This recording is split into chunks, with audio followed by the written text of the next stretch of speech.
sura ya 4, surati Nisa, aya nambari 32 ndiyo nitakayoishi nayo. Hakuna hadithi ndani yake. Tosha. 32 An-Nisa, sura ya 4. Al-ibaratu bi'umumi al-lafzi la bikhususi sabab. Kiasili na chimbuko la aya ni mambo ya mirathi, lakini mimi sitaki kuipeleka kwenye mirathi. Nataka niizungumze aya hii katika maisha yetu ya kawaida. Wakati dunia inavurugwa na daraja waliokuwa nao Bwana Mtume Muhammad, na wengine wakijaribu kwa namna moja ama nyingine pengine kumporomosha au ipunguzwe kutajwa kwake, hili linalozunguka katika dunia ndilo linalokuta wanadamu wote katika maisha yao kwa jumla. Ukiwa msomaji wa Qur'ani mzuri, kuna watu wanaumia, na pengine hata usome vizuri vipi watakujaribu kusoma kwako kana kwamba hujafanya. Ukiwa msomaji kasida mzuri, kuna watu wanaumia kwa nini wewe, na pengine watakujaribu mpaka kuimba kwako hana anachofanya. Lakini hata ukiwa na nafasi mansib, kuna watu wanatamani ufe kabisa, hata kama wao hawatokuja kukaa katika nafasi hiyo, kuona ukiendelea kuwa katika nafasi hiyo. Tukaichukua aya hii 32 An-Nisa, sura ya 4, tuilete kwenu tukaishi nayo kupitia maelezo ya Sheikh Ali Muhammad Mbwera. Tunaitupa Qur'ani, na ndiyo maana tumeporomoka. Wala tatamannau ma faddala Allahu bihi ba'd ala ba'd.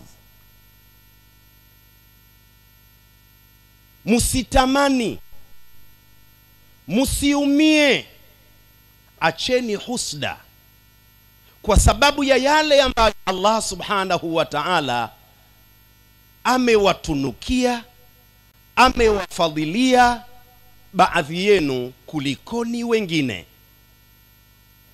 Unaweza ukawa una umri mkubwa, mwingine ana umri mdogo, darasa moja, mwenye umri mkubwa akafeli, mwenye umri mdogo akafaulu. Wala tatamannau ma faddala Allahu bihi ba'd.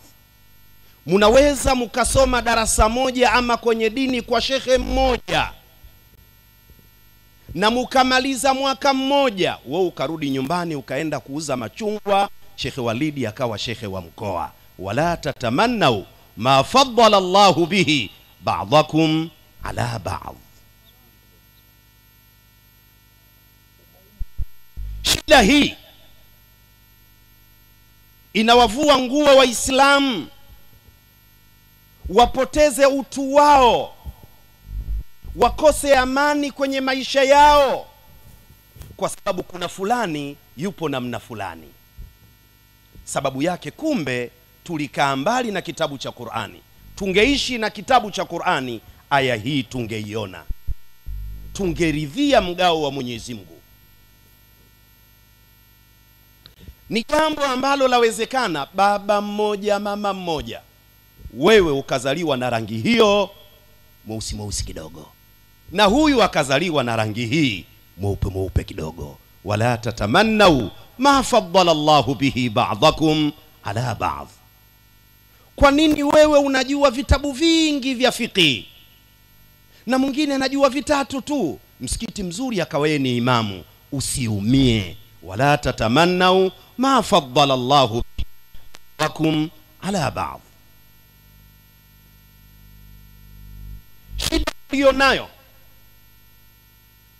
Shida tulio nayo, Qur'ani tulikifanya kuwa ni kitabu cha kuhitimishia tu.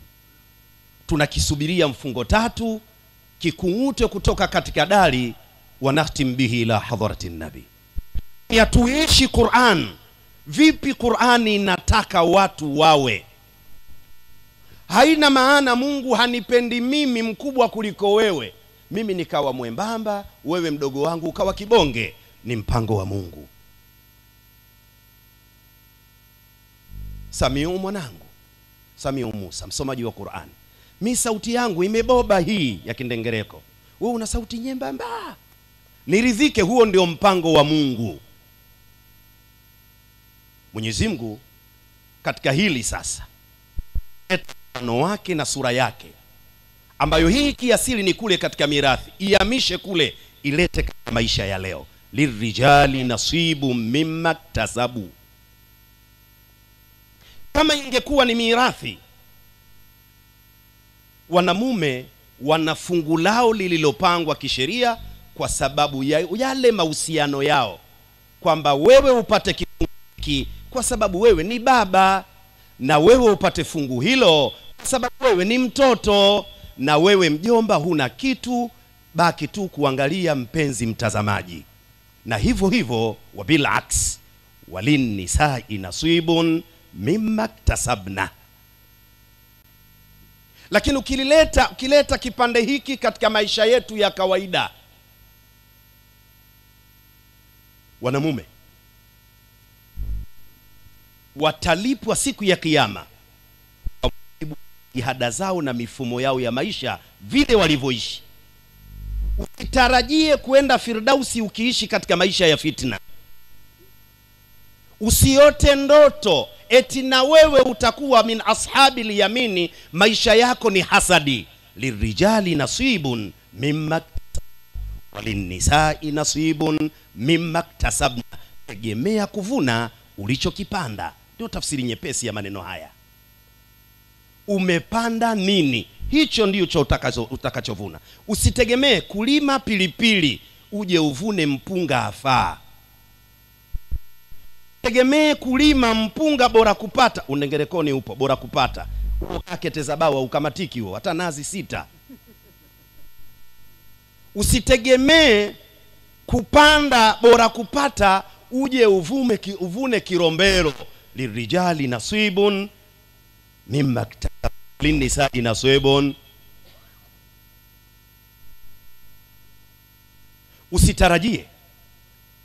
Usitarajie kuitwa shehe ama kuitwa shekhe, kwa sababu ziko mbili hizo, ziko 3. Kuna shehe, kuna shehe na kuna shekhe. Yoyote itakayokuwa, kwa kutamani tu, utaki kujishughulisha na kusoma. Ushekhe unakuja kwa kusoma mjomba. Hii habari ya asubuhi unakimbilia kwenye daladala ya bebe, alafu kesho kutwa unataka al-muazzam al-khabibi al-qutb al-aqtabi sayyid as-sadat. Hasha wa kalla. Soma. Lirijali nasibun mimma iktasabu walinnisa'i nasibun. Utapata daraja. Ulijipangaje? Wenzio wanasoma, wewe unapiga dufu peke yake. Utabaki hapo hapo, tutafurahi kwa kazi hiyo. Usitake kuleta fujo msikitini kutaka kuwa imamu. Wewe rijali nasibun mimma iktasabu walinnisa'i nasibun mimma iktasabna. Haya ndiyo maisha. Tegemea kuwa vile ulivyojiweka. Asitarajie mtu katika maisha kwa sababu baba yake shehe, babu yangu Sheikh Hamid Masudi Khatibu wa Jongo, shehe mtoto wa Sheikh Rajabu, ukategemea kuwa shehe bila ya kusoma. Haiwezekani. Tutakuheshimu mtoto wa shehe, lakini we sio shehe. Lirijali nasibun mimma iktasabu walinnisa'i nasibun. Anasema bwana mkubwa mmoja, fasharrul alamin dhawu khumulin, wengine wakasema dhawu khamulin, idha fakhartahum dhakarul jududa. Viumbe wabaya sana ni wale ambao kidogo vichwa vyao vinauzezeta hivi. Ukiwatamkia na sema vile ulivyo nao, unasema wewe una nini wewe? Babu yangu. Mimi nakwambia mimi, wewe unataja babu, sema wewe una nini? Vijana wanataka kubaki tu kwa nyota za baba zao. Wao hawana wanachofanya. Baba shewe, babako shewe, wewe mwokota makopo. Lirijali nasibun, yani itoe kwenye mirathi, ilete katika maisha ya kawaida. Ndiyo Qur'ani inavyotaka. Wakati wenzio wanashughulika na kusoma, wewe unakwenda kutega ndege. Unategemea msikiti huu alalamu baba. Alalamu baba. Nilisema mahala pamoja, mzee Mketo alikuwa anacheza bao na mzee Mziwe. Katikati ya bao akawa anamwambia, unayo habari? Mzee mwenzetu fulani mambo yamekaa vizuri, kavuna mpunga gunia 100. Mwaka gunia 100 kitu gani? Mpunga nilivuna mimi mwaka juzi gunia 70. Mwenzetu mwaka kavuna 100, hajavuna kitu. Umevuna kitu wewe mwaka juzi tena 70 kwa sababu umeitunizia gunia 70. Hii ni shida. Vijana, na kwenda kukaa chini. Vijana, Sheikh Ali ametuhimiza tuishi na Qur'ani. Tusiishi na Qur'ani kama nyimbo. Tuishi na Qur'ani vile ambavyo ilitaka Qur'ani ili tuwe. Kwa sababu alichosema Sheikh Ali, fihi dhikrukum. Ndani ya Qur'ani heshima yenu imefichwa ndani ya Qur'ani. Nendeni mkapekua utukufu wenu ndani ya Qur'ani. Slogan yenu imo ndani ya Qur'ani. Tulipoiacha aya hii 32 An-Nisa, ndiyo hii shida ambayo inatukuta leo. Mtu yuko tayari kwa sababu ya uimamu asitolewe akachinje ng'ombe 7. Sheikh, hii iko wapi? Inaonekana hujui kusoma.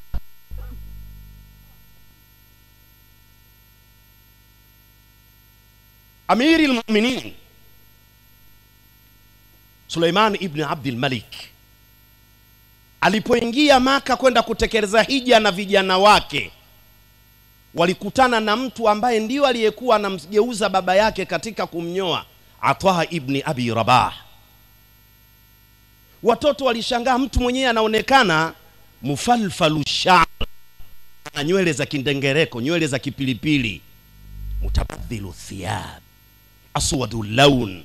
Atha ibn Abi Rabah, wanawe wawili wakamuuliza, kwani yule nani baba? Anasema yule ndio bingwa mtaalamu tabi'iyun jalil, Atha ibn Abi Rabah, faqihu hadhihi al-umma.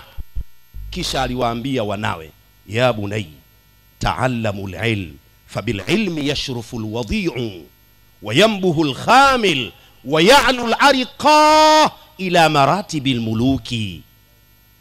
Wanangu, someni, acheni kutembelea nyota za baba yenu Amiri al-Mu'minin. Someni, fabil ilmi yashrufu al-wadi'u.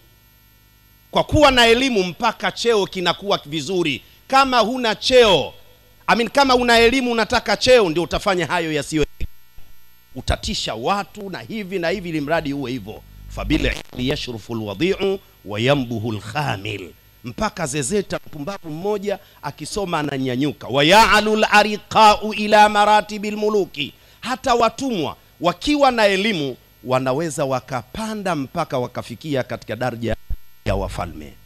Lirijali nasibun mimma iktasabu walinisai nasibun mimma iktasabna.